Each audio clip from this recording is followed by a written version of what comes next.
Naaresto ka namin sa bisa ng warrant of arrest. Guilty ang naging hatol ng korte ng Caloocan sa isang driver sa kaso nitong pagpatay.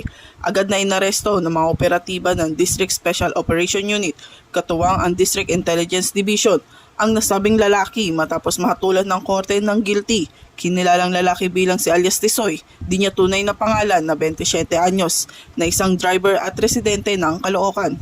Ang warrant of arrest ay inisyo ni Maria Rowena Violago Alejandria, punong hukom ng RTC Branch 121 Caloocan City na may criminal case number C109745 sa kaso nitong murder. Matapos masilbihan ng warrant of arrest ang akusado, ipinalam sa kanya ang uri at dahilan ng kanyang pagkakaaresto at mga karapatan sa konstitusyon. Ikaw ay may karapatang manahimik. Ano man ang iyong sabihin ay maaaring gamitin laban o papo sa iyo sa anumang court sa Pilipinas. Ikaw ay may karapatang kumuha ng iyong sariling abogado at kung ikaw ay walang kakayahan, ay pagkakalog sa iyo ng pamahalaan ng libre. Intindihan mo ba ang iyong mga karapatan? Pagkatapos ay dadalhin sa NPD Custodial Facility Unit para sa pansamantalang pagkakakulong.